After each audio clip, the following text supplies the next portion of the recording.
या ओम ओम ओम बोलते हुए देखा है? शुरू करते हैं। यह मेरा मंत्र है।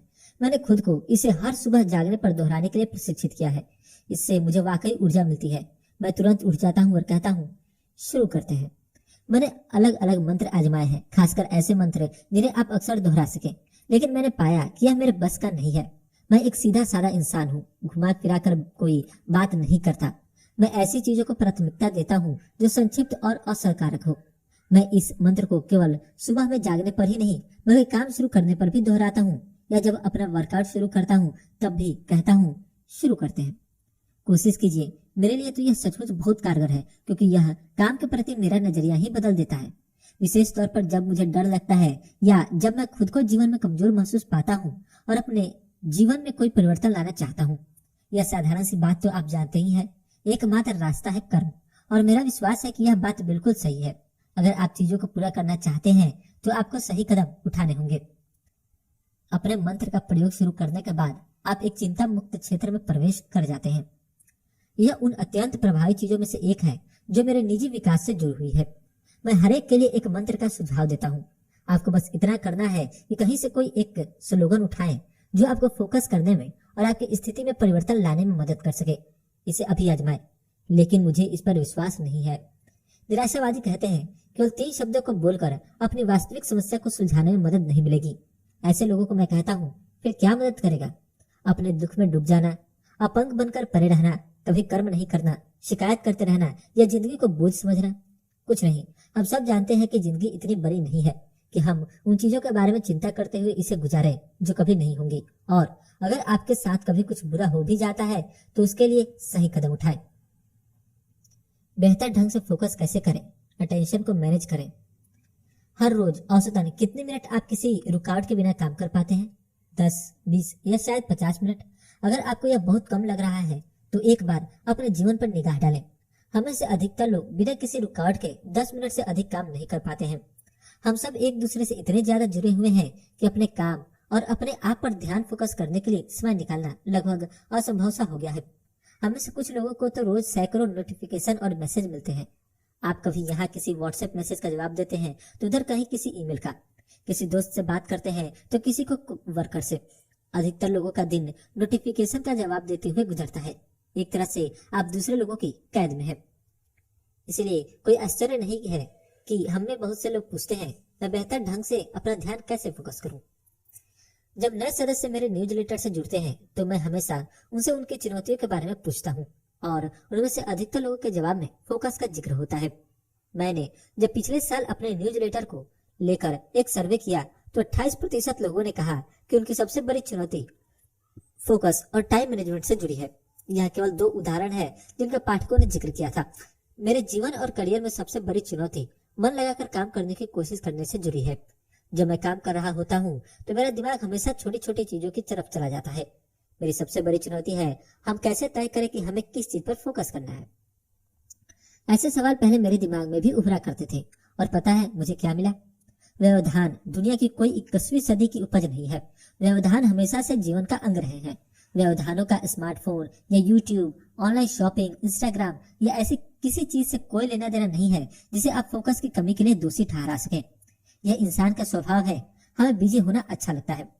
वेस्टर्न फिलोसफी के फाउंडर्स में से एक सुकरात ने 2400 साल पहले इसके बारे में कुछ ऐसे आगाह किया था, व्यस्त जीवन के खालीपन से सावधान रहें। बिजीनेस कोई अच्छी चीज नहीं है, क्योंकि व्यस्तता और व्यवधान, बिजीनेस और डिस्ट्रैक्शन दोनों साथ साथ चलते हैं। यदि आपको कोई व्यवधान नहीं चाहिए तो फिर जंगलों में चले जाएं, लेकिन जिंदगी इस तरह नहीं चलती और आधुनिक जीवन काफी अच्छा है। स्टोइक दर्शन के लोकप्रिय दार्शनिकों में से एक सेनेका ने लेटर्स फ्रॉम ए स्टोइक में कुछ ऐसा कहा है, ऐसा समय कभी नहीं आएगा जिसमें कोई नया व्यवधान न हो। व्यवधान तो हमेशा रहेंगे, इसलिए अपना समय नहीं बल्कि अपने ध्यान को बेहतर ढंग से मैनेज करने के लिए अपने दिमाग को प्रशिक्षित करें, क्योंकि यही वह सबसे बड़ी गलती है जो अक्सर लोग करते हैं। हम पालकर बैठे रहते हैं कि हम अपना समय मैनेज कर सकते हैं, लेकिन समय मैनेज नहीं किया जा सकता। एकमात्र चीज जो आपके नियंत्रण में है वह है आपकी अटेंशन। और याद रखें, फोकस आपके जीवन की गुणवत्ता तय करता है। फोकस नहीं होने का मतलब है कि आपका अपनी अटेंशन पर कोई नियंत्रण नहीं है, और नियंत्रण नहीं होने का मतलब है फ्रस्ट्रेशन। और हम सब जानते हैं कि फ्रस्ट्रेशन से क्या हो सकता है। इसलिए अपनी अटेंशन मैनेज करनी शुरू करें, अपना समय नहीं। स्मार्टफोन आपकी प्रोडक्टिविटी को कल्पना से अधिक प्रभावित करता है। विश्वास कीजिए, जिस चीज के जरिए आप ये लेख पढ़ रहे हैं वह आपकी दोस्त नहीं है। यहाँ तक कि अगर आप इसे अपने लैपटॉप या पीसी पर पढ़ रहे हैं तो मैं आपसे एक बात पूछना चाहूंगा, यह उपकरण आपके लिए कितना महत्वपूर्ण है? मुझे कुछ दिनों पहले एक भयंकर आंकड़ा पढ़कर झटका लगा।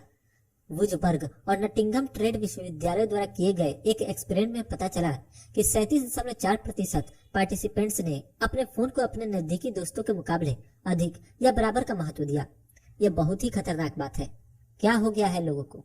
इनमें से 29% ने तो यहाँ तक कहा कि उनका स्मार्टफोन उनके पेरेंट्स जितना या उससे भी अधिक महत्वपूर्ण है। या फिर मैं ही गलत हूँ?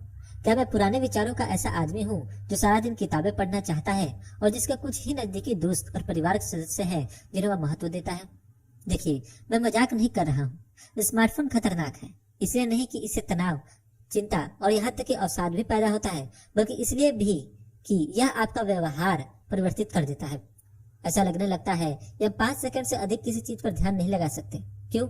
हम ध्यान नहीं लगा पाते क्योंकि हमारे स्मार्टफोन हमेशा बजते रहते हैं। इसलिए नहीं कि लोग आपको फोन कर रहे हैं। ऐसा लगता है कि इन दिनों लोग फोन करने से भी डरने लगे हैं, लेकिन वह अलग विषय है। बल्कि आपको ऐसी चीजों के नोटिफिकेशन आ रहे हैं जिनका कोई मतलब नहीं है। स्मार्टफोन से अपने व्यवहार को बदलिए।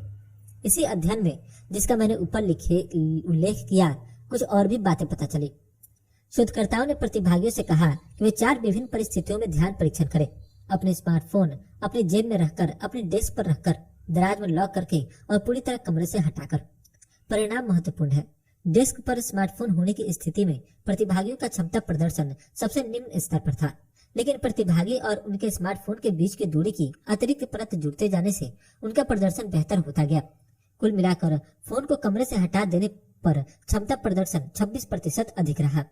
हालांकि यह सिर्फ एक अध्ययन मात्र है और आपके लिए यह जरूरी नहीं कि आप जो भी पढ़ते हैं उस पर विश्वास करें, लेकिन यह ऐसी बात है जिसे मैं व्यक्तिगत रूप से प्रमाणित कर सकता हूँ। पिछले 2 वर्षों में मैंने अपने स्मार्टफोन के व्यवहार को उल्लेखनीय तरीके से बदल दिया है। जैसे मैंने संदेशों और फोन कॉल्स के अलावा सभी नोटिफिकेशंस बंद कर दिए हैं।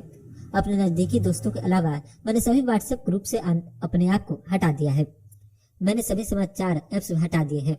मैं केवल संगीत, भुगतान के आधार पर पत्रकारिता, मेरे द्वारा फॉलो किए जाने वाले विशिष्ट लेखक और पॉडकास्ट, यूट्यूब वीडियोस, किताबें और ऑडियो बुक्स पढ़ता या सुनता हूँ। शेष मैं अपना फोन कॉल करने, मैनेज करने या नोट्स लेने और वीडियो बनाने के लिए इस्तेमाल करता हूँ। साथ ही मैंने नोटिफिकेशंस पर तुरंत प्रतिक्रिया देना भी बंद कर दिया है। इसका अर्थ यह नहीं है कि मुझ तक पहुंचने की इच्छा रखने वाले लोगों को मैं महत्व नहीं देता। इसका अर्थ यह है कि मैंने अपने फोन की गुलामी करने से इनकार कर दिया है। अपने फोन को मैं नियंत्रित करता हूँ। हमें से ज्यादातर लोग इसका उल्टा करते हैं। पहले फेसबुक, इंस्टाग्राम, एप्पल आदि मेरे मस्तिष्क को नियंत्रित करते थे। जाहिर है कि वे अब भी करते हैं, क्योंकि इन मूर्खों से बचने का एकमात्र उपाय है कि आप अपने आप को अलग कर लें और जंगलों में चले जाएं। लेकिन यह उचित नहीं है। मैं अपने फोन को पसंद करता हूँ, लेकिन मुझे इसकी जरूरत नहीं है। परिणाम तब तक बहुत अच्छे थे जब मैं ऊपर दिए गए तरीके से अपना स्मार्टफोन इस्तेमाल कर रहा था। पिछले 2 वर्षों में मैंने पहले के मुकाबले ज्यादा काम किया और अब भी मेरे पास हर दिन कसरत करने, दोस्तों के साथ बाहर जाने, परिवार के साथ खाना खाने और महिला मित्रों के साथ समय बिताने का वक्त होता है। आपके और मेरे पास इस्तेमाल के लिए वही 24 घंटे ही है। फर्क इस बात से पड़ता है कि आप इन 14 से 40 मिनटों का रोज कैसे इस्तेमाल करते हैं। ईमानदारी से कहा जाए तो अभी भी मुझे अपनी वर्क प्रोडक्टिविटी बढ़ाने के लिए बहुत कुछ करना है। कोई भी अपनी प्रोडक्टिविटी का चरम नहीं प्राप्त कर सकता और न ही दुनिया का सबसे बड़ा प्रोडक्टिव व्यक्ति होना महत्वपूर्ण है। आप अपना समय किस प्रकार बिताना चाहते हैं यह आपका मामला है, लेकिन आप मुझे यह मत बताइए कि आप अपने जीवन की एक गैर जरूरी चीज को बदलकर 26% अधिक प्रोडक्टिव नहीं होना चाहते अपने स्मार्टफोन के दुरुपयोग को बंद करके। और अगर आपको यह आश्चर्य हो रहा है कि दूसरा कोई भी आपको इस चीज से दूर रहने के लिए नहीं कह रहा है, तो आप इस बात को समझे कि वह आपके पर्स तक पहुंचना चाहता है। साथ ही सोशल मीडिया के वे लोग जो दावा करते हैं कि वे अपने स्मार्टफोन से अपना व्यवसाय चला सकते हैं, वे भी यही कर रहे हैं। वे चाहते हैं कि आप उनके कंटेंट का उपयोग करें अपने सही समझा अपने स्मार्टफोन पर। एप्पल भी हमें कभी यह नहीं बताएगा कि नया आईफोन मत खरीदिए क्योंकि यह आपकी प्रोडक्टिविटी को नष्ट करने वाला है। बिल्कुल नहीं, बल्कि वह आपको इसका उल्टा बताएंगे और इसमें भी शक नहीं कि स्मार्टफोन प्रोडक्टिविटी को बढ़ाते हैं। शायद आपको मेरे लेख अपने फोन पर मिल जाएंगे। यह तो बड़ी अच्छी बात है और मैं भी बहुत सारे लेख और पुस्तकें अपने फोन पर पढ़ता हूँ। आप और मैं इस उपकरण को कुछ सीखने के इस्तेमाल करते हैं, जो हमेशा ही अच्छी बात है। वे लोग जो फोन और ऐप बनाते हैं वे हमसे ज्यादा बुद्धिमान है। उनका एकमात्र लक्ष्य आपको फंसाना है। मैं समझता हूँ कि इस बात का एहसास होना अच्छा है, इसलिए मैं अक्सर खुद को याद दिलाने की कोशिश करता हूँ कि स्मार्टफोन पर बहुत अधिक निर्भर नहीं होना चाहिए, क्योंकि मेरे मन में मेरी प्रोडक्टिविटी से अधिक महत्वपूर्ण है। समय आ गया है कि आप अपने मन की लगाम अपने हाथ में रखें और इस तरह अपने जीवन की दिशा को अपने हाथ में रखें। यह महत्वपूर्ण है। परफेक्शनिज्म की चाहत किस तरह से आपकी प्रोडक्टिविटी को खत्म कर रही है? क्या आप हमेशा इस बात का पछतावा करते हैं कि आपने काम अच्छे ढंग से नहीं किया? क्या आप हमेशा अपने काम पर और अपने काम करने के तरीकों पर प्रश्न चिन्ह लगाते हैं? क्या आप अपनी गलतियों को स्वीकार करने से डरते हैं? क्या अस्वीकृति होने पर आपको बहुत बुरा लगता है? यदि ऐसा है तो आप बहुत खतरे में हैं। मैं खुद भी परफेक्शनिस्ट नहीं हूँ, या कम से कम मैं खुद को ऐसा समझाने की कोशिश करता हूँ। शर्तिया आप भी यही बात अपने आप से कहते होंगे। वास्तव में जो लोग इसे स्वीकार नहीं करते वे और भी गए गुजरे हैं। लेकिन बात यह है, अगर आप परफेक्शनिस्ट नहीं हैं तो आप एक ऐसे प्रोक्रेस्टिनेशन प्रवृत्ति के व्यक्ति हैं जिसने अपने चेहरे पर नकाब लगा रखी है। ऐसा होना उस व्यक्ति से अलग नहीं है जो आलसी है और कुछ भी नहीं करता। विश्वास नहीं हो रहा? आइए देखते हैं एक परफेक्शनिस्ट को। हमेशा सही समय का इंतजार करता है, कभी गलतियां नहीं करता, हमेशा अधिक समय की मांग करता है, लेकिन दिन के अंत में जीवन और काम का परिणाम निकलता है। परिणाम मायने रखता है, और अगर आप परफेक्शनिस्ट हैं तो आप कुछ दिनों में परिणाम प्राप्त कर लेंगे। लेकिन प्रश्न है कब और किस कीमत पर? शोध में विशिष्ट रूप से यह पाया है कि परफेक्शनिज्म से अवसाद और हताशा का निकट संबंध है। परफेक्शनिस्ट अपने दुश्मन आप है। क्या परफेक्शनिज्म का वास्तव में कोई मूल है? मैंने पाया है कि परफेक्शनिज्म प्रोक्रेस्टिनेशन का ही एक रूप है।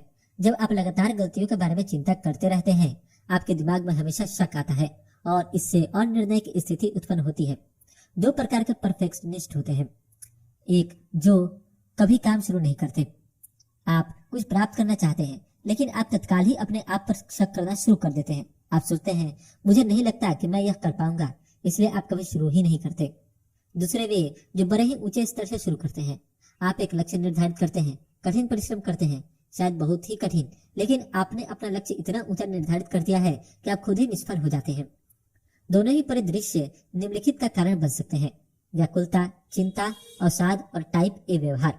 ये ऐसी चीजें हैं जिनसे हमें दूर रहना चाहिए।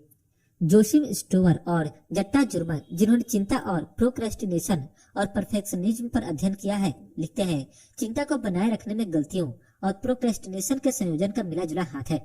एक तरफ यह वर्तमान खतरों को लंबा कर देता है क्योंकि इससे निपटने के लिए कोई कदम नहीं उठाया गया है।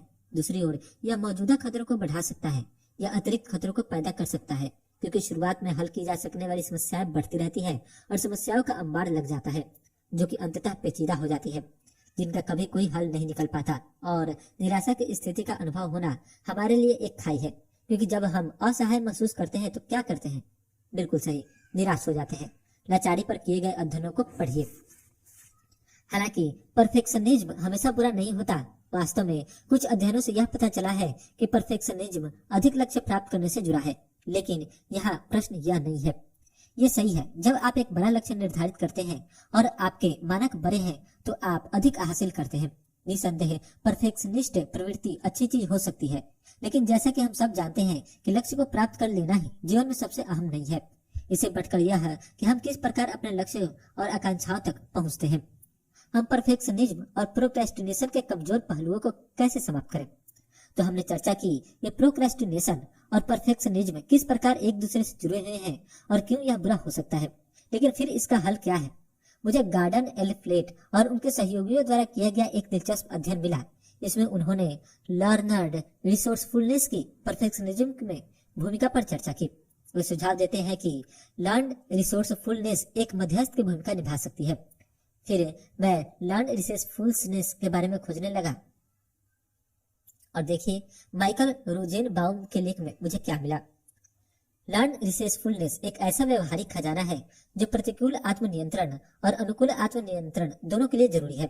इस खजाने में तनाव की स्थितियों में आपकी भावनात्मक और संज्ञानात्मक प्रतिक्रियाओं को आत्मनियंत्रित करना, समस्या सुलझाने वाले प्रोडक्टिविटी का प्रयोग, क्षणिक खुशी को भविष्य में के अधिक सार्थक लाभ के लिए रोकना शामिल है।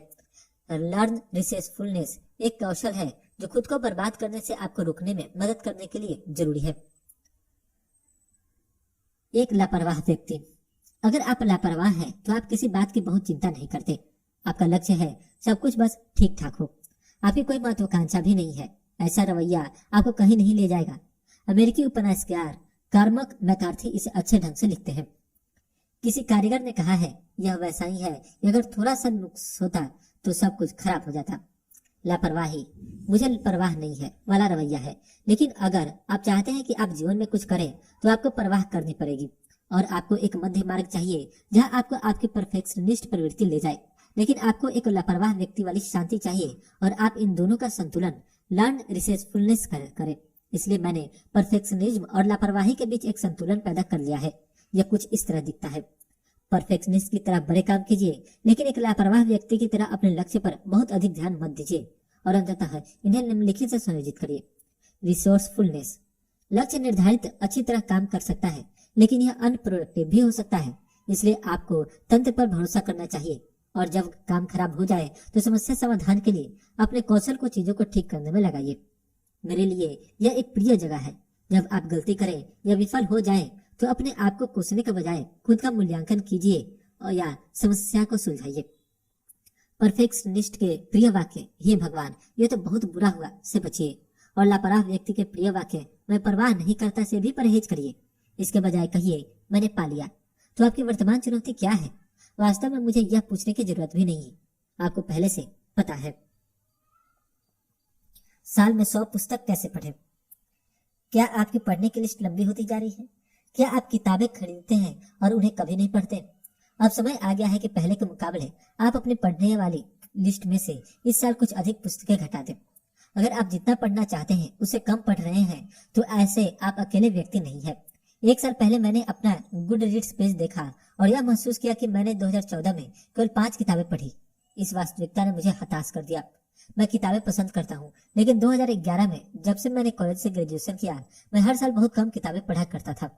मेरा काम और मेरा लाइफ स्टाइल मेरे पढ़ने की इच्छा के रास्ते में अड़चन बनते गए। साल में 100 किताबें क्यों पढ़ी जाए? आप पढ़ते हैं क्योंकि आप दूसरे लोगों के अनुभव से कुछ सीखना चाहते हैं। ऑटो वन विस्मार्क ने इसे अच्छे ढंग से कहा है, बेवकूफ अपने अनुभव से सीखते हैं, मैं दूसरे के अनुभव से सीखना पसंद करता हूँ। अगर आप इस दुनिया में कुछ बनना चाहते हैं तो आपको शिक्षित होना चाहिए, और अगर आप शिक्षित होना चाहते हैं तो आपको बहुत पढ़ना चाहिए। यहाँ इसे करने का तरीका बताया गया है। पहला, थोक में खरीदिए। किताबें खरीदने में पैसे लगते हैं और उन्हें पढ़ने में समय लगता है। मैं यह मान लेता हूँ कि अगर आप इसे पढ़ रहे हैं तो आपके पास यह दोनों चीजें हैं। समय हर कोई निकाल सकता है, और अगर आपके पास पैसा नहीं है तो पैसा कमाने या बचाने का तरीका ढूंढिए। जैसा कि डच रेनाउंसमैन एरिज्मस ने एक बार कहा था, जब मेरे पास थोड़े पैसे होते हैं तो मैं किताबें खरीदता हूँ, और इसके बाद अगर कुछ पैसे बच गए तो फिर मैं भोजन और कपड़े खरीदता हूँ। यकीन मानिए, किताबें खरीदने पर खर्च होने वाला पैसा और समय आपके लिए फायदेमंद है। किताबें खरीदना फिजूल खर्ची है तब है जब आप उन्हें पढ़ते नहीं हैं। अगर आप और ज्यादा पढ़ना चाहते हैं तो आपको ज्यादा किताबें खरीदनी पड़ेंगी। कुछ लोगों को यह बात समझ में नहीं आती। वे नए जूतों पर $200 खर्च कर देते हैं, लेकिन अमेज़न से 20 किताबें खरीदना बेवकूफी समझते हैं। यह सामान्य सी बात है। अगर आपके घर में ज्यादा किताबें हैं तो आपके पास चुनने का ज्यादा मौका है, और इससे आपको अधिक पढ़ने में मदद मिलेगी। क्यों? ज्यादातर पुस्तकें जो आप पढ़ते हैं उनकी योजना पहले से नहीं बनाते। आप जनवरी में यह योजना नहीं बनाते कि जून के पहले सप्ताह में मैं यह किताब पढ़ूंगा। आप एक किताब खत्म करते हैं, अपना पुस्तक भंडार देखते हैं और फिर डिसाइड करते हैं कि आगे क्या पढ़ूं। इस बात पर अधिक विचार न करें कि आप अगली किताब कौन सी पढ़ेंगे। यह समीक्षा करने में आप घंटों लग सकते हैं, जो कि समय की बर्बादी है। उदाहरण के लिए, अधिकतर लोग जो स्टोइसिज्म से शुरू करना चाहते हैं मुझसे पूछते हैं, मैं कौन सी पुस्तक पहले पढ़ूं? सेनेका, मार्कस ऑरेलियस या एपिक्टेटस? सभी खरीद लीजिए, सब पढ़िए। किताबों का भंडार रखने से गति बनी रहती है। इससे आपको न पढ़ने का बहाना नहीं मिलेगा। दूसरा, हमेशा पढ़ते रहिए। Always be reading. आपने ग्लेन गैरी ग्रैंड रॉस के नाटक या मूवी से एबीसी शब्द सुना होगा, ऑलवेज बी क्लोजिंग। अनेक सेल्समैन और उद्यमी इसी सिद्धांत का अनुसरण करते हैं।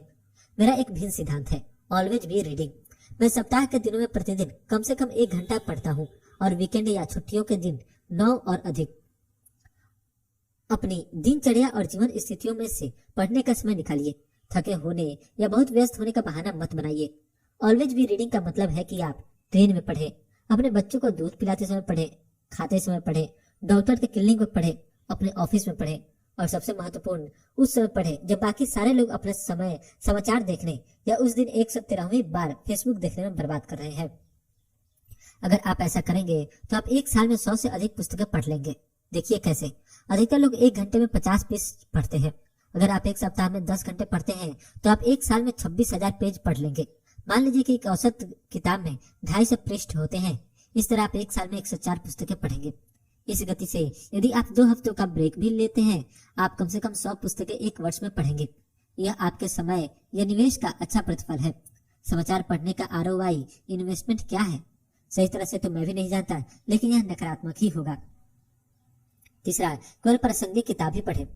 क्या आपने कोई ऐसी किताब पढ़ी जो कथित रूप से विस्मयकारी है लेकिन आपकी समझ में नहीं आई? मैं यह तो नहीं कहूंगा कि कोई पुस्तक बहुत बेकार होगी, क्योंकि लोग किताब लिखने और उसके संपादन में काफी समय खर्च करते हैं, लेकिन सभी पुस्तकें सभी लोगों के लिए नहीं है। कोई किताब बेस्ट सेलर हो सकती है, लेकिन हो सकता है कि आप उसे झेल ना पाए, या यह हो सकता है कि किताब पढ़ने का शायद यह सही समय न हो। कुछ भी हो, अगर आप किताब के पन्ने नहीं पलट सकते तो उसे अलग रख दें और कुछ ऐसा उठाए जो आप पढ़ने के लिए बहुत ही ज्यादा उत्सुक है। किताब ऐसी पढ़े जो आपके जीवन के करीब हो। जो कुछ भी आप सोच सकते हैं उसके लिए हमेशा कोई न कोई एक किताब होती ही है।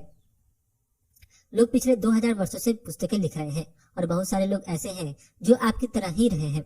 संघर्ष कर रहे युवा, आकांक्षी कलाकार, हताश उद्यमी, नए बने माँ बाप आदि ऐसे विषयों पर किताबें पढ़कर अपना समय नष्ट न करें जिनमें आपकी रुचि नहीं है। इसके बजाय ऐसी किताबें लो जो आपके पेशे या रुचियों से मेल खाती हैं। ऐसी किताबें पढ़ें जो उन लोगों के बारे में हो जिनकी आप कदर करते हैं। किसी पुस्तक को सिर्फ इसलिए न पढ़ें कि वह बेस्ट सेलर है या क्लासिक है, अगर वह आपके मतलब की नहीं है। चौथा, कई पुस्तकें एक साथ पढ़ें।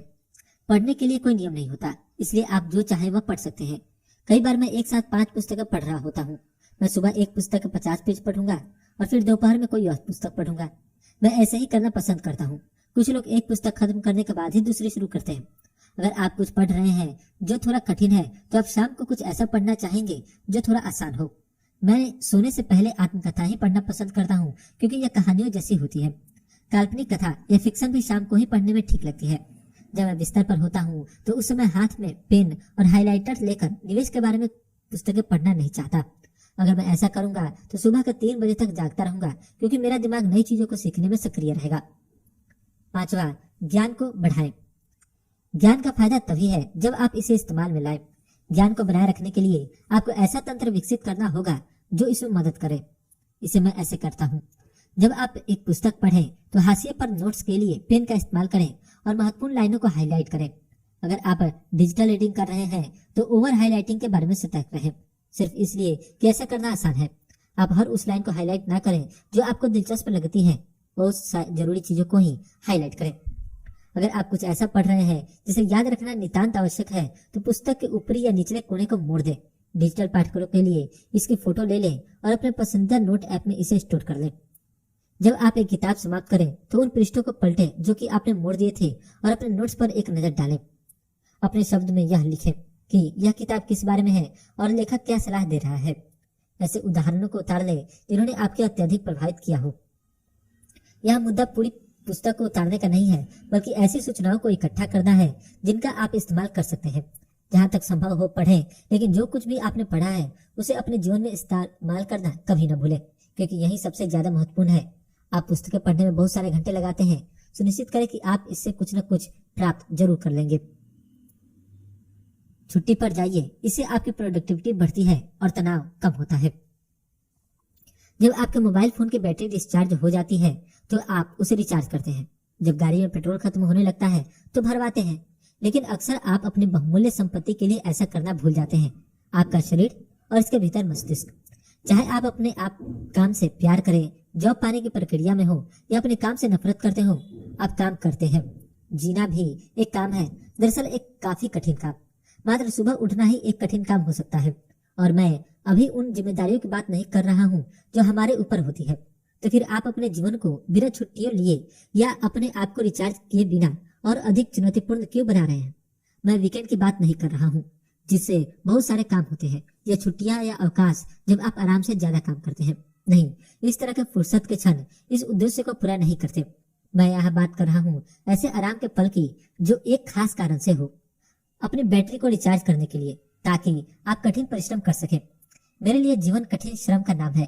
वोल्टायर ने इसे बढ़िया ढंग से कहा है।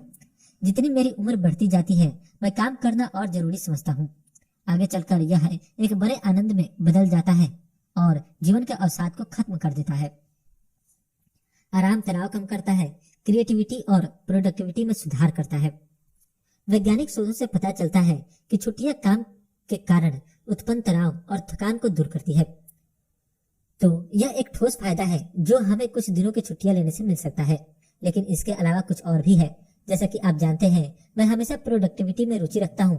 आराम करने या छुट्टियां लेने के मामले में मेरा प्रश्न है, मैं जब छुट्टियों से वापस आऊंगा तो क्या और अधिक काम कर सकूंगा? उत्तर है हाँ। लेकिन यहाँ एक और प्रमुख बात ध्यान में रखनी होगी। थोड़ा पीछे चलिए। और अधिक करने का क्या मतलब है? काम करने का समय से कोई विशेष संबंध नहीं है। अगर आप अधिक समय तक काम कर रहे हो तो इसका कहीं से भी यह अर्थ नहीं है कि आप अधिक काम कर लेते हैं। वास्तव में शोध से पता चला है कि अधिक घंटे काम करने का मतलब होता है प्रोडक्टिविटी में कमी। क्यों? जब हमारे पास बहुत अधिक समय होता है तो आमतौर पर हम समय नष्ट करते हैं। यह बहुत ही सामान्य सी बात है। अगर मैं आपसे कहूँ कि आपके पास इस लेख को लिखने के लिए 1 वर्ष का समय है तो आप क्या करेंगे? लापरवाह हो जाएंगे, है ना? लेकिन अगर मैं आपसे कहूँ कि आपके पास सिर्फ 2 घंटे हैं तो आप तुरंत सोचना शुरू कर देंगे कि किस तरह मैं जल्द से जल्द इस लेख को लिख लूं। तो एक तरह से ज्यादा दिनों की छुट्टी और थोड़े दिनों का काम समय के प्रति आपको केंद्रित करता है। शोध से पता चला है कि केवल छुट्टियां ही आपको अधिक प्रोडक्टिव नहीं बनाती हैं, बल्कि अधिक दिनों की छुट्टी के बाद कम समय में अधिक काम करने की एक तीव्र इच्छा जागृत होती है। और यह सबके लिए एक सुखद स्थिति है। आपके व्यवसाय या आपके काम के लिए आप कुछ दिनों का अवकाश लेते हैं, अपने आप को रिचार्ज करते हैं, अपने परिवार या दोस्तों के साथ समय बिताते हैं, और जब आप वापस आते हैं तो आप और अधिक प्रोडक्टिव होते हैं। सुनने में काफी अच्छा लग रहा है, लेकिन रुकिए, एक ध्यान देने की बात और भी है। जब आपका अवकाश तनावपूर्ण होता है तो सकारात्मक लाभ नहीं मिलते। क्या आपने कभी नेशनल लैम्पून का वेकेशन विद द शेवीज चीज देखा है? वह उसी तरह से मेरी पारिवारिक छुट्टियां रही, अच्छी नहीं। तो अपनी छुट्टियों में तनाव को न्यूनतम रखिए, नहीं तो आप आराम करने और अपनी संपूर्ण प्रोडक्टिविटी को बढ़ाने का अच्छा अवसर खो देंगे। यहाँ कुछ ऐसे टिप्स दी गई है जिनसे आपको मदद मिल सकती है। पहला, अगर आप प्लानर है तो प्लान बनाइए। मेरे एक दोस्त को हर चीज की प्लान बनाना बहुत पसंद है। वह जब छुट्टियों पर जाता है तो यात्रा विवरण और मिनट दर मिनट प्लान बनाना पसंद करता है। मैं ठीक इसका उल्टा हूँ। कुछ वर्षों पहले जब हम एक ट्रिप पर गए थे तो उसने कहा, मैं तुम्हारे स्टाइल की नकल करना चाहता हूँ और जो हो रहा है उससे वैसे ही चलने देता हूँ। मैंने कहा, बिल्कुल ठीक। अगली सुबह मैं 10 बजे तक सोया। हुआ कुछ यूं कि वह जल्दी उठ गया, नर्वस होने लगा क्योंकि उसके पास कोई तय कार्यक्रम की सूची नहीं थी और उसने पूरी सुबह प्लान बनाने में लगा दी। ऐसा बनने की कोशिश मत कीजिए जो आप नहीं है। अगर आप अपनी छुट्टियों का प्लान बनाना चाहते हैं तो बनाइए, लेकिन थोड़ा फ्लेक्सिबिलिटी रखिए क्योंकि आप छुट्टी पर हैं। दूसरा, प्रतिदिन वीडियो बनाइए।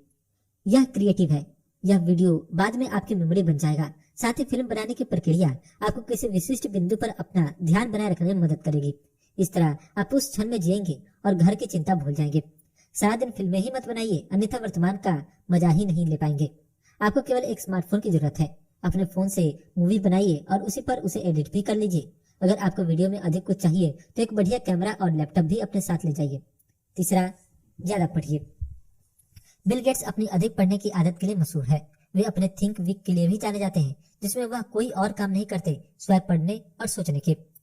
हाल ही में उन्होंने 5 पुस्तकों के साथ एक लेख का प्रकाशन किया जो वह इन गर्मियों में पढ़ रहे हैं। देखिए, शायद आप इससे कोई प्रेरणा ले सके। मैं अपनी छुट्टियों में घंटों पढ़ना पसंद करता हूँ। पढ़ना समय की रफ्तार को धीमा करता है, आपको सोचने का वक्त देता है और यह आपके मस्तिष्क के लिए अच्छा है। चौथा, बोर होइए। नए आइडियाज पाने के लिए मेरी प्रिय रणनीतियों में से एक है अपने मस्तिष्क को बोर कर देना। यह सुनने में आसान लगता है, लेकिन मन भटकने के कारण मुश्किल है। पहले मैं बोर ना होने की बहुत कोशिश करता था, टीवी देखता था, फेसबुक ब्राउज करता था, बाहर जाता था और इसी तरह के दूसरे काम करता था। लेकिन क्या आप जानते थे कि बोर होने की इस प्रक्रिया को आप अपने फायदे के लिए इस्तेमाल कर सकते हैं? मन को विचलित होने के लिए छोड़ देने के बजाय बोर होना शुरू करिए और देखिए कि यह आपके मस्तिष्क को कहाँ ले जाता है। दरअसल मेरे हमेशा के पसंदीदा कलाकार एंडी वारहोल ने भी बोरियत अपना ली। यह आपको उनकी बोरिंग फिल्में देखकर या the philosophy of Andy Warhol पुस्तक में दिए गए संदर्भों से पता चल जाएगा। जब भी मुझे कोई सृजनात्मक विचार आता है तो मैं कुछ नहीं करता, वाकई कुछ नहीं।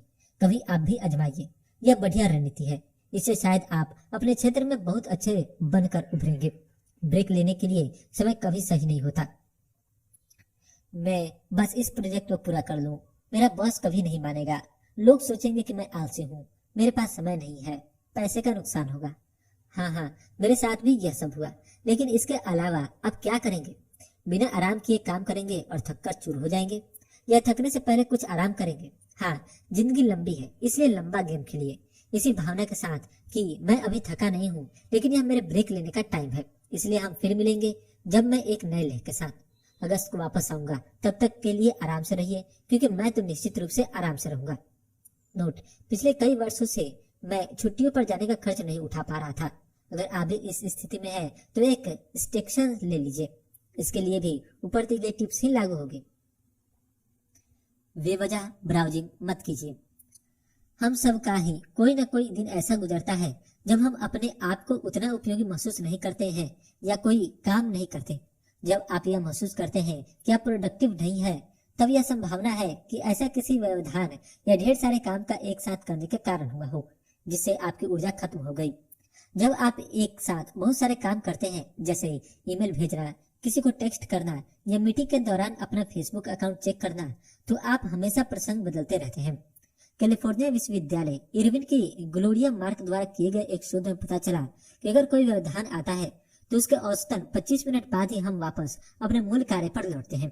अगर एक से अधिक बार व्यवधान आता है तो चीजें इकट्ठी होने लगती है और इससे पहले कि आप जान पाए आपका पूरा दिन बेकार चला जाता है। स्टैनफोर्ड यूनिवर्सिटी के एक समाजशास्त्री क्लिफोर्ड नाश ने मल्टीटास्किंग के प्रभाव पर शोध किया और पाया कि जो लोग एक साथ कई काम करते हैं वे पागलपन का अनुसरण करते हैं।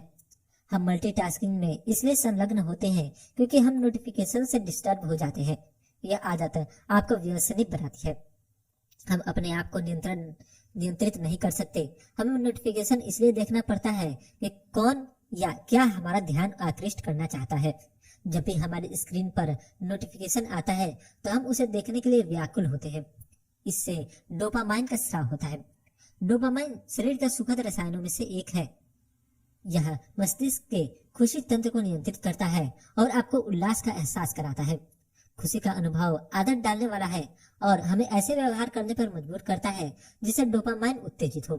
आप भोजन, सेक्स, ड्रग्स और स्क्रीन पर आने वाले नोटिफिकेशंस के बारे में सोच सकते हैं।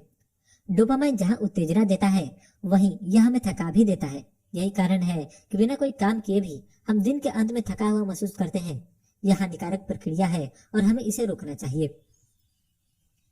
इलाज है ब्राउजिंग बंद करें। प्रोडक्टिव होना इतना ही आसान है जैसे कि दिन पर आपका नियंत्रण। जो चीज आपकी प्रोडक्टिविटी को सबसे ज्यादा हानि पहुंचाती है वह है ब्राउजिंग। यह प्रोडक्टिविटी को लगभग समाप्त ही कर देती है। क्या पिछले 2 घंटों में मैंने बिल्कुल कुछ नहीं किया? जी हाँ, यह हम अपने ऑफिस में भी करते हैं। अपने ध्यान और समय पर नियंत्रण कीजिए। मुद्दा है ऐसा काम करिए जो आपके समय का मूल्य दे। अपने समय को लेकर सजग रहिए और इसे अपने जीवन की गुणवत्ता को बढ़ाने में लगाइए। 20 ऐसी चीजें जो आपको पहले से कहीं अधिक उपयोगी बनाएगी। पिछले 3 वर्ष मेरे लिए बहुत भारी रहे। मैंने पहले के मुकाबले ज्यादा काम किया, कई देशों की यात्राएं की, एक अपार्टमेंट और ऑफिस के लिए एक छोटी सी जगह खरीदी, अपने परिवार और दोस्तों के साथ बहुत सारा समय बिताया, हेल्दी लाइफस्टाइल अपनाया और सप्ताह में कम से कम 4 बार व्यायाम किया। आपकी प्रोडक्टिविटी को निर्धारित करने वाले बहुत सारे कारक हैं। उपकरण, एप्स या जुगाड़ भले ही आपके पास हो, बिना सही मानसिकता के काम मत कीजिए, क्योंकि प्रोडक्टिविटी एक जीवन शैली है। इसका उद्देश्य अधिकतम परिणाम प्राप्त करना, काम पूरा करना और समय बर्बाद न करना है। मेरे विचार में परिणाम और खुशी साथ साथ चलते हैं। मेरे लिए कुछ न करना भी एक कष्टदायक कार्य है। मैं 20 ऐसी चीजें साझा करना चाहता हूँ जो मैंने पिछले 3 वर्षों में की। और जिन्होंने मुझे पहले के मुकाबले कहीं ज्यादा प्रोडक्टिव बनाया। पहला, इधर उधर के काम न करें। जीवन में अन्य चीजों की तुलना की तरह बहुत सारी फालतू बातें हैं और कुछ काम की है। गपशप करना, ओछी बातें करना, काम में विलंब करना, इधर उधर प्रतीक्षा करना, यह सभी बेकार के काम है। अगर आप काम करना चाहते हैं तो आपको इसे करने के लिए कमर कसनी होगी। दूसरा, अपने सभी विचारों और आइडियाज को रिकॉर्ड करें। कंप्यूटर की ही तरह हमने भी रैंडम एक्सेस मेमोरी रैम होती है। हमारी मानवीय रैम प्रासंगिक लघु अवधि शॉर्ट टर्म की सूचनाएं संचित करती है, लेकिन हमारे रैम की क्षमता सीमित है। जब यह भर जाती है तो नई सूचनाओं के लिए जगह बनाने के लिए हमारे द्वारा इकट्ठी की गई पुरानी सूचनाएं मिटा दी जाती है। आपको अपने विचार लिख लेने चाहिए ताकि रैम पर अधिक जोर न पड़े। इससे आपके मस्तिष्क की क्षमता बढ़ती है। अगर आपको कभी उस नोट को देखने की जरूरत न भी पड़े तो भी यह कीमती है। ना कहें। जब काम करने की बात आती है तो मैं उन सभी कामों को ना कह देता हूँ जो मेरे लक्ष्य या मेरे मूल्यों के अनुरूप नहीं है। हम एक भरी पूरी दुनिया में रहते हैं। यहाँ हमेशा बहुत सारे अवसर हैं। अपने निजी जीवन में मैं उन सब चीजों को ना कह देता हूँ जो मुझे रोमांचित नहीं करती। जब मुझे कुछ नापसंद लगता है तो मैं हमेशा नहीं कहता हूँ। इससे उन बेकार की चीजों पर समय बर्बाद नहीं होता जिनके बारे में मैं उत्साहित नहीं हूँ। चौथा, प्रत्येक 30 से 45 मिनट पर 5 मिनट का ब्रेक लें। आप अपनी कमर सीधी कर सकते हैं, इधर उधर घूम सकते हैं, थोड़ा पानी पी सकते हैं, लेकिन सबसे महत्वपूर्ण यह है कि आप कुछ देर के लिए काम करना छोड़ देते हैं। जब आप अपने डेस्क पर वापस आते हैं तो आपके पास नए विचार हो सकते हैं, या फिर आप सोच सकते हैं ये मैं क्या कर रहा हूँ, और फिर इससे पहले कि आपका और वक्त बर्बाद हो आप इसे रोक सकते हैं। पांचवा, वे सभी चीजें हटा दें जो आपको विचलित करती है। इच्छा शक्ति ओवररेटेड है। यदि कोई चीज आपका ध्यान भटकाती है तो उसे हटा दीजिए। मेरे एक दोस्त को समाचार पढ़ने या सुनने की लत है। मैंने उसे सुझाव दिया कि वह अपना टीवी हटा दे, न्यूज ऐप को मिटा दे और अपने लैपटॉप पर न्यूज वेबसाइट को ब्लॉक कर दे। 2 सप्ताह बाद उसने मुझसे कहा कि आखिरकार वह अपना बिजनेस शुरू करने जा रहा है। आप यह ना सोचे कि आपका ध्यान भंग नहीं हो सकता और आप सुरक्षित है। जिन चीजों से ध्यान भंग होता है उन्हें हटाइए। छठा, झंझावात से दूर रहें। झंझट भरी जिंदगी का मतलब है एक उलझन भरा दिमाग, और उलझन भरे दिमाग के साथ आप काम नहीं कर सकते। मैं काम और रिहाइश का सामान्य वातावरण पसंद करता हूँ। एक टेबल, एक लैपटॉप और एक नोटबुक। इसे इसी तरह बिल्कुल साधारण रखिए। आपको बहुत सारी चीजों की जरूरत नहीं है। सातवां, कुछ दिनों तक केवल एक चीज पर ध्यान केंद्रित कीजिए। अगर आपके पास लगातार आने वाला काम है तो एक दिन में एक प्रकार का काम कीजिए। मैं एक दिन में 2 से 3 ब्लॉग लिखता हूँ। सप्ताह के अन्य दिनों को मैं दूसरे प्रोजेक्ट और कामों के लिए लिखता हूँ। लिखने वाले दिनों में मैं अपना फोन बंद कर देता हूँ और केवल लिखता हूँ। कोई और काम इसमें आरे नहीं आता। आठवां, जरूरत से ज्यादा सूचनाओं के इस्तेमाल से बचें। प्रोडक्टिविटी पर आपको 5000 लेख पढ़ना जरूरी नहीं है। अगर आपको कोई उपयोगी जानकारी मिलती है तो इसे ले सकते हैं। ज्यादा मत खोजिए, ज्यादा हमेशा ही अच्छा नहीं होता। आप थोड़े को ही संभाल सकते हैं तो इस्तेमाल करना बंद कीजिए, फिर शुरू कीजिए। 9वां, दिनचर्या निर्धारित करें। निर्णय लेना आपके दिमाग को थका देता है और दिनचर्या निर्णय को हटा देती है। इसका अर्थ है अधिक मानसिक शक्ति। निर्धारित दिनचर्या ऑब्सेसिव कंपल्सिव डिसऑर्डर OCD नहीं है, बल्कि इससे प्रोडक्टिविटी बढ़ती है। इसका इस्तेमाल कीजिए। 10वां, मल्टीटास्किंग मत कीजिए। जब आप एक साथ बहुत सारे काम करते हैं, जैसे ईमेल भेजना, किसी को टेक्स्ट करना या मीटिंग के दौरान अपना फेसबुक अकाउंट चेक करना, तो आप हमेशा प्रसंग बदलते रहते हैं। कैलिफोर्निया विश्वविद्यालय इरविन की ग्लोरिया मार्क द्वारा किए गए एक शोध में पता चला कि अगर कोई व्यवधान आता है तो उसके औसतन 25 मिनट बाद ही हम अपने मूल्य कार्य पर वापस लौटते हैं। यह बहुमूल्य समय की बर्बादी है। 11वां, ईमेल दिन में 2 बार चेक करें। जब भी आप अपना ईमेल चेक करते हैं आप में डोपामाइन बढ़ता है। मैं मानता हूँ ईमेल चेक करना अच्छा है और हम में से ज्यादातर लोग इसके आदी बन चुके हैं, लेकिन डोपामाइन जहाँ उत्तेजना देता है वहीं यह हमें थका भी देता है। यही कारण है कि बिना कोई काम किए भी हम दिन के अंत में थका हुआ महसूस करते हैं। इसे कम करने के लिए नोटिफिकेशंस बंद कर दें और अपने ईमेल दिन में केवल 2 बार नियमित समय पर ही चेक करें। 12वां, दिन के पहले घंटे में स्मार्टफोन इस्तेमाल न करें।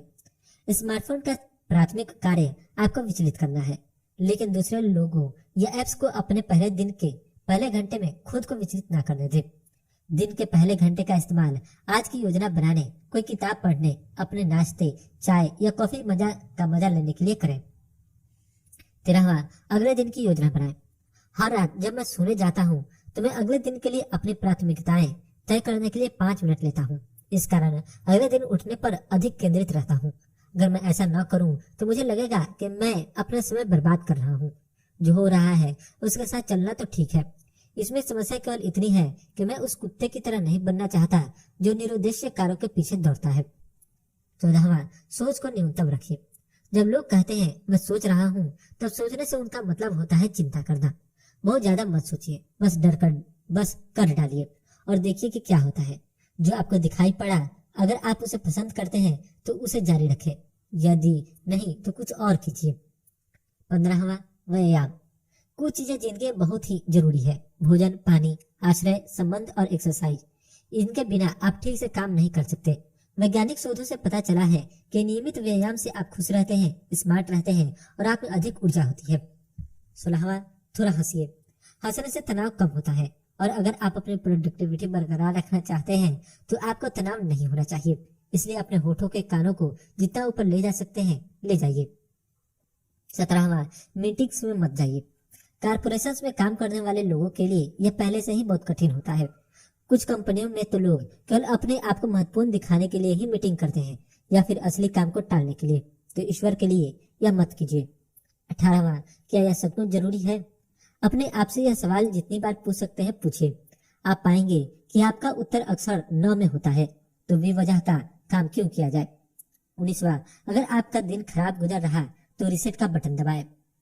आप कुछ गड़बड़ करते हैं, कोई आपसे नाराज हो जाता है, दिन खराब होता है, इसके बारे में बुरा महसूस मत कीजिए। कुछ देर एकांत में बिताइए, ध्यान लगाइए, गाना सुनिए या टहलने चले जाइए। वापस पटरी पर आने की कोशिश करिए। अपने दिन को बेकार मत जाने दीजिए। 20वां, काम कीजिए। हाँ, काम के बारे में बात करना इससे करने से ज्यादा आसान है। यह हर कोई कर सकता है, लेकिन आप हर कोई नहीं है। ठीक, आप प्रोडक्टिविटी के पुरोधा हैं तो उसे उसी तरह रहिए। इन 20 चीजों के बिना मैं बिल्कुल ही प्रोडक्टिव नहीं हो पाऊंगा। आपने यह ध्यान दिया होगा कि मैं इस विस्तार में नहीं जाता कि कौन से उपकरण या एप्स इस्तेमाल करता हूँ। मैं नहीं समझता कि ये चीजें मायने रखती है। यह बात है प्रोडक्टिविटी वाली मानसिकता और ऐसे वातावरण तैयार करने की जिसमें आप फल फूल सके। मैं चाहता हूँ काम ऐसे माहौल में हो जिसमें मजा आए, न कि तनाव पैदा हो। इस तरह से काम करना मजेदार और फलदायक होता है। जानिए कैसे काम से ब्रेक लेना वास्तव में आपके काम और जीवन में सुधार लाता है। जब आप थके हुए होते हैं या फिर उन्माद की स्थिति में होते हैं तो क्या करते हैं? क्या इससे आप निपट लेते हैं या फिर कुछ काम से ब्रेक ले लेते हैं? पहले मैं सोचता था कि इससे निपट लेना ही ठीक है, चाहे कुछ भी हो जाए। जब जीवन के सामान्य अड़चने आती है तो मुझे अभी भी यही रास्ता सोचता है। आप अपनी और अपने परिवार की देखभाल की जिम्मेदारी से नहीं बच सकते। जिम्मेदारी का एहसास जिंदगी का एक शक्तिशाली प्रेरक तत्व है, लेकिन मैं यहाँ प्रेरक तत्वों की कमी की बात नहीं कर रहा हूँ। मैं बात कर रहा हूँ अपने काम से थोड़ी छुट्टी लेने की। लेकिन अभी भी ब्रेक लेने के बारे में बहुत सारी भ्रांतियां हैं। कुछ लोगों का यह मानना है कि यह लूजर्स के लिए है, जबकि कुछ को लगता है कि यह काम से भागने का एस्केप का एक तरीका है। आखिरकार अगर आप अपने जीवन और काम से प्यार करते हैं फिर आपको छुट्टी क्यों चाहिए? अच्छा सवाल है। अब जानिए कि ब्रेक लेना कैसे वास्तव में आपके काम और जीवन में सुधार ला सकता है। भौतिक शास्त्री लिनियार्ड मोलिदिनो ने, जिन्होंने स्टीफन हॉकिंग के साथ 2 पुस्तकें लिखी, हाल ही में उन्होंने अपनी पुस्तक elastic about taking time of में एक वैज्ञानिक शोध साझा किया। वह बताते हैं कि क्यों काम से ब्रेक लेना आपके स्वास्थ्य रहने के लिए बेहतर है। हालांकि कुछ लोग समझेंगे कि कुछ न करना अनुत्पादक है, लेकिन सुस्ताने का समय न मिलने से हमारे स्वास्थ्य पर असर पड़ता है, क्योंकि खाली समय होने से हमारा आंतरिक तंत्र हमें वह महसूस कराता है जो कि हमने हाल ही में क्या अनुभव किया होता या सीखा होता है। वह लोग जो कुछ न करने के लिए कभी ब्रेक नहीं लेते, वे अधिक देर तक एकाग्रता केंद्रित नहीं कर पाते। वे हमेशा कहते हैं कि मैं अपने लक्ष्य को अभी प्राप्त करना चाहता हूँ, लेकिन हमेशा की तरह छोटी अवधि की सोच आपके दीर्घ अवधि के विकास और प्रगति में बाधा पहुंचाती है। जब आप कोशिश करके अपना काम कर डालते हैं और अपने आप को थका लेते हैं तब क्या होता है? ज्यादातर मामलों में आपका परिणाम प्रभावित होता है और आप कम प्रोडक्टिविटी दिखा पाते हैं। यहाँ तक कि कुछ मामलों में आप अवसादग्रस्त हो जाते हैं, जो आपको और अधिक पीछे धकेल देता है। इलाज से बेहतर बचाव है। Prevention is the better than cure. यह इस युग का बहुत ही घिसा पिटा मुहावरा है। आप कितनी बार चीजों को घटित होने से रोक पाते हैं? इसके बजाय हम अपना सिर झुका लेते हैं और कहते हैं कि इससे बाद में निपट लेंगे। यह रणनीति ठीक नहीं है। इसके बजाय थकान को रोकना या फिर अपने कार्य प्रदर्शन में कमी लाना ज्यादा बेहतर है। स्वयं सहायता के पुरोधा और how to stop worrying and start living के लेखक डेल कार्नेगी का कहना है, थकान और चिंता को दूर करने के लिए पहला नियम है अक्सर आराम करें। थकान आने से पहले आराम करें। तो साल भर योजनाबद्ध तरीके से काम करने से ब्रेक लीजिए। मैं भी यही करता हूँ और इसके परिणाम स्वरूप मुझे 5 लाभ मिले हैं। पहला, आप इस बात की जांच कर सकते हैं कि आपने काम ठीक किया है या नहीं। जब मैं काम पर होता हूँ तो 2 तरीके जानता हूँ, पहला अमल में लाना और दूसरा सोचना। जब आप कार्य रूप देने की रीति ये मोड़ पर है तो आप एक ही बार में कई घंटों, दिनों या महीनों तक काम कर सकते हैं। दरअसल मैं ऐसे लोगों को जानता हूँ जो कई सालों से अमल में लाने के लिए ही सोच रहे हैं। वे कभी अपने काम पर सोचने या पीछे देखने के लिए ब्रेक नहीं लेते। परिणाम, जीवन की दोपहरी में आया संकट या युवाओं में जीवन के शुरुआती दौर में आया संकट। जब आप सिर झुकाकर बिना कुछ सोचे काम करते जाते हैं तब आपके साथ यही होता है। हो सकता है कि आपको परिणाम मिले, लेकिन क्या ऐसे ही परिणामों की आप अपेक्षा करते हैं? जब आप काम से ब्रेक लेते हैं तो आप खुद से ज्यादा बातचीत कर पाते हैं, लेकिन जब आप काम को अमल में ला रहे होते हैं तो आप ऐसा नहीं कर पाते। कुछ न करने का सबसे महत्वपूर्ण लाभ यही है। निश्चित रूप से आप अपने काम में पिछड़ जाएंगे, लेकिन परवाह कौन करता है? क्या आप अपने पूरे करियर में कूप मंडूक ही बने रहना चाहेंगे? मैं गंभीरता से अपनी समीक्षा के लिए कम से कम 10 दिन की छुट्टी लेना चाहूंगा। पहले 5 दिनों में मैं कार्य करने और सोचने के बाद की बीच की स्थिति में रह सकता हूँ। अगर आप काम करने के आदी हैं तो यह बड़ा मुश्किल होता है कि आप सोचने लगे और कुछ न करें। लेकिन एक लंबे ब्रेक के दौरान मैं अपने बारे में हमेशा नई चीजें जानता हूँ। मैं ज्यादा पढ़ता हूँ। पिछले 2 हफ्तों के दौरान मैंने 5 किताबें पढ़ी, लेकिन लिखा मैंने बिल्कुल नहीं। और मैंने डायरी भी बहुत कम लिखी। बस कुछ पढ़ना, फिल्में, डॉक्यूमेंट्रीज देखना, दोस्तों के साथ घूमना, बात करना और सपने देखना, इसी तरह की चीजें की। इसमें कुछ ज्यादा खर्च भी नहीं है, लेकिन मुनाफा जबरदस्त है। अब मैं अच्छा महसूस करता हूँ, अधिक ऊर्जा है और मैं काम पर वापस लौटने के लिए उत्सुक हूँ। यह मेरे द्वारा सीखा गया अगला पाठ भी है। दूसरा, आप अपने आइडियाज को साकार कर सकते हैं। अनजाने में आपका दिमाग बहुत कुछ करता है। एक चीज जो दिमाग अनजाने में करता रहता है वह है हमारे आइडियाज को अमल में लाना। हम सबके पास ऐसे आइडियाज होते हैं जो कभी अमल में नहीं आ पाते। ठीक, आप कितने ऐसे लोगों से मिले हैं जो यह दावा करते हैं कि उन्हें फेसबुक, इंस्टाग्राम या इसी तरह की नई चीजों के लिए कोई आइडिया आया? मैं एक बार ऐसे व्यक्ति से मिला जिसने दावा किया कि ई बाइक बनाने का उसे आइडिया आया था। क्या उसने इसके लिए कुछ किया? नहीं। अब वह अलीबाबा से कूड़े कबाड़ खरीदता है और घर घर जाकर बेचता है। हम सबके पास आइडियाज होते हैं, केवल बिजनेस के आइडियाज ही नहीं। मैं घर को फिर से सजाना चाहता हूँ। मैं न्यूयॉर्क सिटी से लॉस एंजलिस जाना चाहता हूँ। मैं एक किताब लिखना चाहता हूँ। ये सभी आइडियाज जबरदस्त हैं, लेकिन आप इनका करने क्या जा रहे हैं? मैं इन्हें अमल में लाने की बात भी नहीं कर रहा हूँ। सभी आइडियाज को प्रोसेसिंग की आवश्यकता होती है। क्या आइडियाज में कुछ दम है? क्या मैं वाकई में ये चीजें करना चाहता हूँ? फिर यह एक सोचने की प्रक्रिया। जब आप किसी आइडिया को इसकी प्रोसेसिंग के बिना अमल में ले आते हैं तो आप बहुत सारा समय पीछे देखने में गवा देते हैं। निश्चित रूप से आप इसे पूरी तरह से कभी बच नहीं सकते, लेकिन अपने आइडियाज को प्रोसेसिंग करने के लिए समय निकालकर आप आगे मिलने वाले ढेर सारे दर्द, चिंताओं और यहाँ तक कि पैसे की बर्बादी को रोक सकते हैं। तीसरा, आप कला का अधिक उपयोग कर सकते हैं। कला क्या है? ऐसा कुछ भी जो आपको सोचने पर मजबूर करे। एक अच्छा गीत, कोई मूवी, पेंटिंग, पुस्तक, कविता, लेख, चित्र, मूर्ति आदि। कला कुछ भी हो सकती है। कुछ भी अधिकार पूर्वक यह नहीं बता सकता कि क्या कला है और क्या नहीं। मैं कला से काफी प्रेरणा लेता हूँ। मैं इसके बिना जीवन की कल्पना नहीं कर सकता। हाँ, इसके भी एक कला है। फ़ारेनहाइट 451 पढ़िए या इक्विलिब्रियम फिल्म देखिए। कला के साथ अच्छी बात यह है कि यह आपके मूड को ठीक करती है, और जब आप अच्छे मूड में हैं तो आप खुश हैं। बेकार की चीजें मत देखिए या सुनिए। क्लासिक्स से शुरू कीजिए। बॉब डिलन, मार्विन गे, विटनी ह्यूस्टन को सुनिए। Alfred Hitchcock, Francis Ford Coppola की मूवीज देखिए। हार्पर ली, राल्फ एल्सन को पढ़िए। ब्रिटिश म्यूजियम या कोई और म्यूजियम जाइए। एंडी वारहॉल पर अध्ययन कीजिए। लाखों अन्य लोगों की तरह आप भी उनके काम से प्रेरित होंगे और इससे आपका जीवन समृद्ध होगा। चौथा, आप उन अन्य जरूरी कामों पर फोकस कर सकते हैं जो कार्य से संबंधित नहीं है। क्या आप मुझे इस बारे में और ज्यादा बता सकते हैं? जब मैं आपसे यह सवाल पूछता हूँ तो आप क्या सोचते हैं? हम में से ज्यादातर लोग अपने उत्तर की शुरुआत इस तरह करते हैं, मैं फलां कंपनी में अकाउंटेंट हूँ। आधुनिक जीवन ने हमें अपने काम से अपनी पहचान बताने पर मजबूर किया है, लेकिन आप अपनी जॉब नहीं है, आप अपना परिवार है, मित्र है, शौक है, पैशन है और अंततः आपके पास एक नौकरी भी है। और हाँ, काम महत्वपूर्ण है, लेकिन इसके अलावा दूसरी चीजें भी। इसलिए कभी भी अपने जीवन की दूसरी महत्वपूर्ण चीजों को नजरअंदाज मत कीजिए।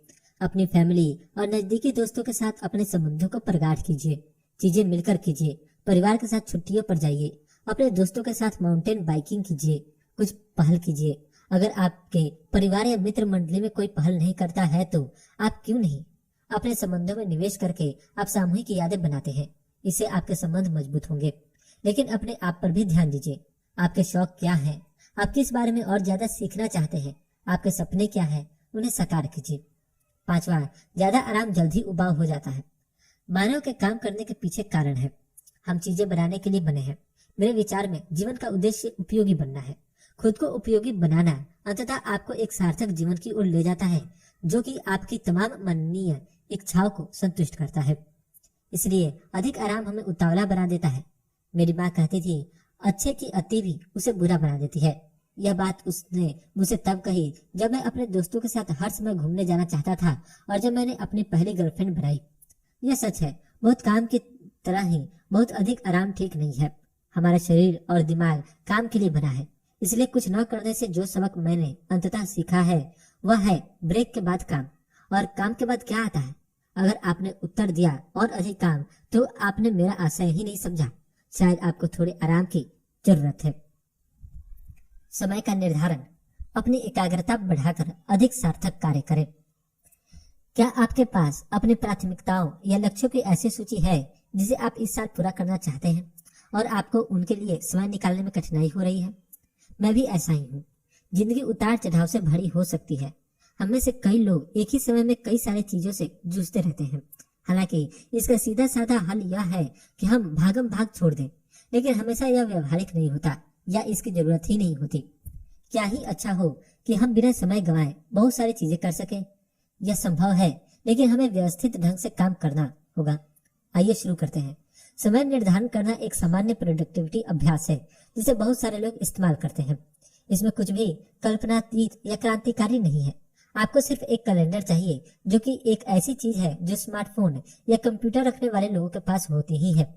अधिक प्राथमिकता वाले कार्यों को करने के लिए कैलेंडर पर चिन्ह लगाकर उसे ब्लॉक करने के को ही समय निर्धारण कहते हैं।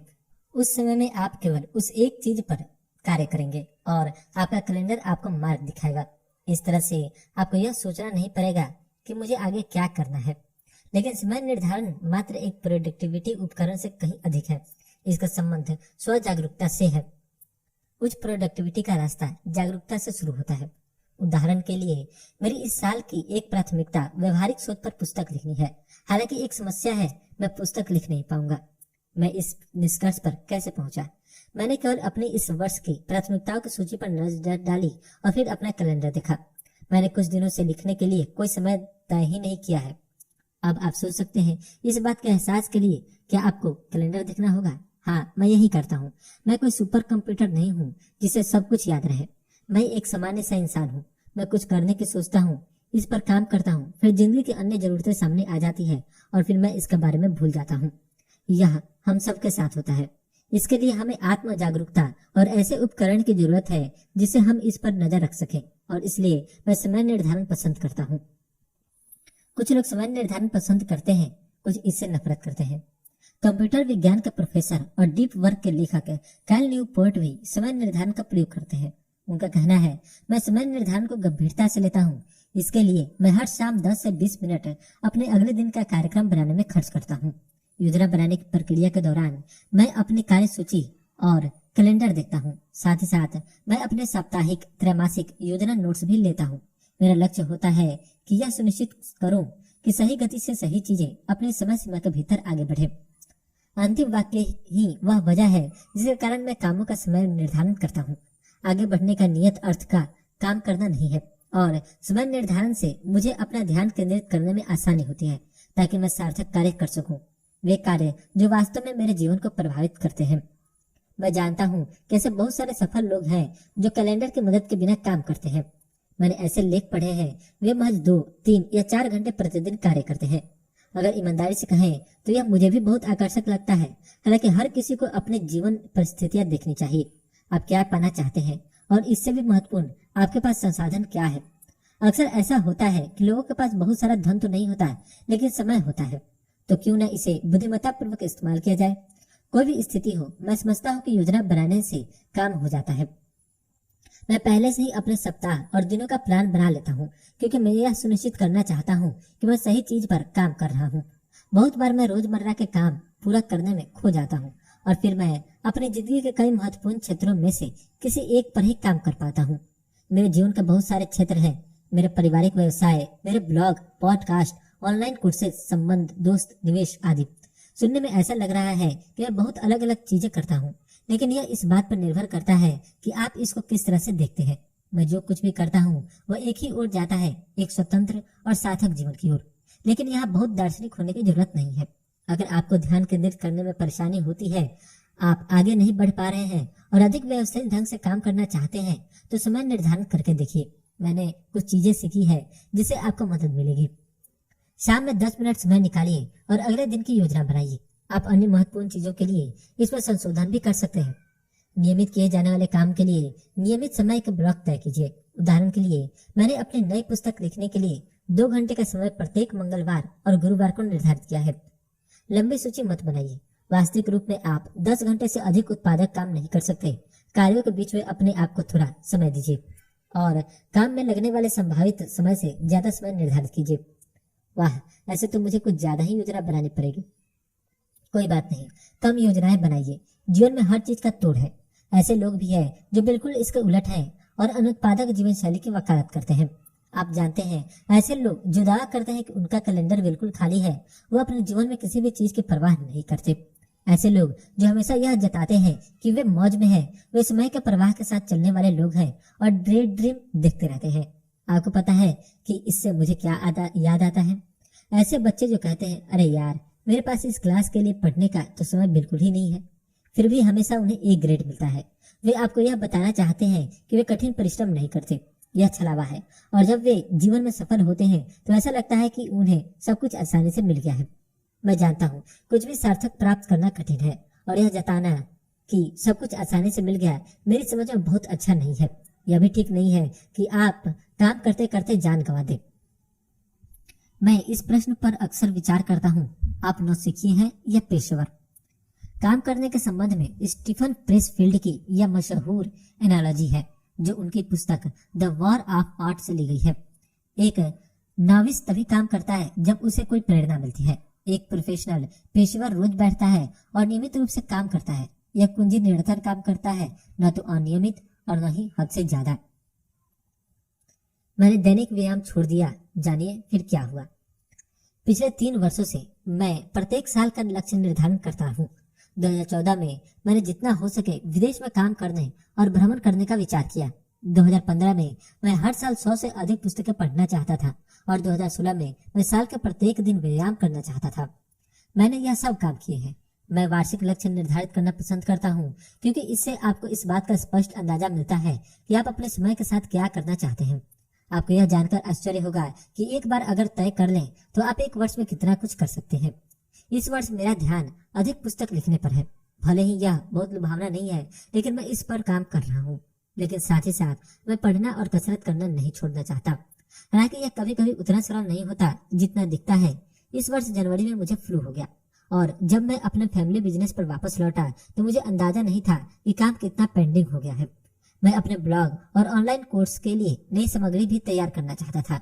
मैंने मन ही मन सोचा, मैं सब कुछ नहीं कर सकता, इसलिए मैं अपने रोज की एक्सरसाइज में कटौती करूंगा। बड़ी गलती। देखिए क्या हुआ। रोज की एक्सरसाइज के बजाय मैं हफ्ते में 2 से 3 बार जिम गया और सप्ताह में 1 बार दौड़ा। पहले कुछ हफ्ते तक कुछ भी गलत नहीं हुआ और मुझे अच्छा महसूस हुआ और काफी काम भी किया गया। फरवरी के अंत तक परिवर्तन दिखने लगा। मैं दिन के अंत में थका हुआ महसूस करने लगा। ऐसे में मेरे साथ पहले कभी नहीं हुआ था। मैं कम लिखने लगा। मेरे पास काफी लेख लिखे हुए पड़े थे तो मैंने एक वीक में 2 लेख पोस्ट किए। मार्च तक मेरा कार्य समाप्ति के अपने निम्नतम स्तर पर पहुंच गया। सौभाग्य से मैं हमेशा अपने कार्य समाप्ति के स्तर को बनाए रखता हूँ। मैं छोटे से छोटे जरूरी काम भी करने में कामयाब रहा, लेकिन सृजनात्मकता समाप्त हो गई। मैंने शाम को नेटफ्लिक्स देखना शुरू कर दिया, यहाँ तक कि मैंने 12 मंकीज नामक सीरियल के एपिसोड भी देखने शुरू कर दिए। यह बहुत ही बकवास था। इससे ज्यादा मैं सोने से पूर्व कोई किताब पढ़ना पसंद करूंगा। तब मैं इस बात पर निराश हो गया कि मैंने समय बर्बाद किया, और जब मैं निराश होता हूँ